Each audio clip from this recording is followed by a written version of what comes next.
I was thinking about sadists and masochists. Mostly sadists, I was thinking about. I'm not talking about people who are sadistic and then go out and, murder people against their will or anything like that. I'm talking about the vast majority of people who are sadists who either don't exercise it or they exercise it in writing, or they enter the BDSM community and find a consensual play partner to exercise their sadistic impulses and to also exercise that person's masochistic impulses. But it's not the actual act of sadism. Well, I guess sadism isn't really an act necessarily, but it's not the state of sadism that leads to those acts, whatever they may be.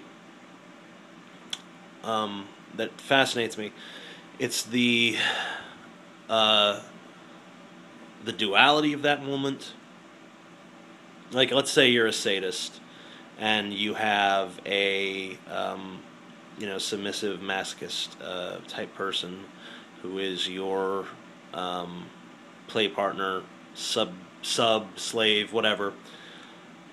At that moment, that you're consensually abusing them, there is this superimposition of your fantasy self, which is harming them, perhaps against their will, and there's this element of this fantasy of genuinely hurting someone that you're exercising through consensually hurting someone, which is not the same thing as harming someone in this instance.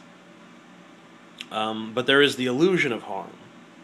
There is the illusion of non-consent, even though consent does actually exist.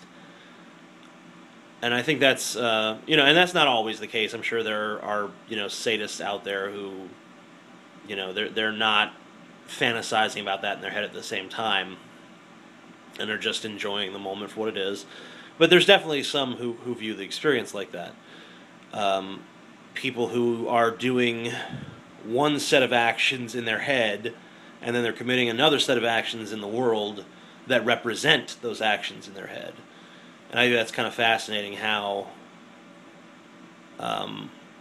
there's this superimposition of this far darker identity at that moment. And I started to wonder about what other situations that happened in. And I'm not sure if I'm explaining myself that well, but I think it happens to me a lot when I'm writing fiction anyway. And I'm writing a character or I'm writing a scene out, and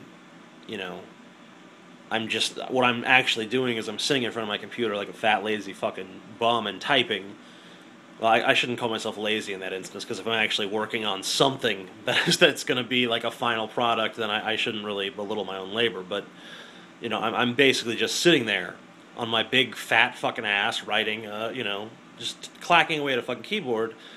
But in my head, I'm in this other place. I'm if I'm having a particularly immersive experience, I'm in that moment. I'm in that place. I'm experiencing things that are happening elsewhere. And it's a sensation that you also get when you experience good fiction, like a good movie or a good book, or I suppose a good video game, even though I'm not much of a gamer myself. It becomes immersive. There's the action that you're actually undertaking, and then there's the action that you're mentally undertaking, and there's this whole other set of experiences.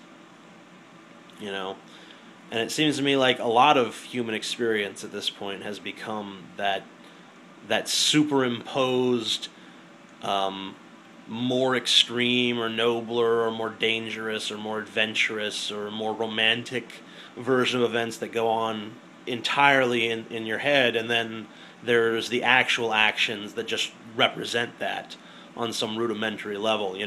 Like you press X all you're doing is just moving your thumb, but then on the screen, like Kratos is fucking like ripping some Minotaur's head off or some shit.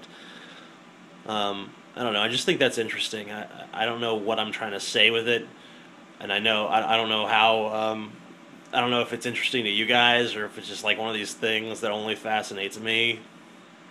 But I just find it fascinating. I don't know what, if anything, I can extrapolate from it, but maybe someone smarter than me can take this ball and run with it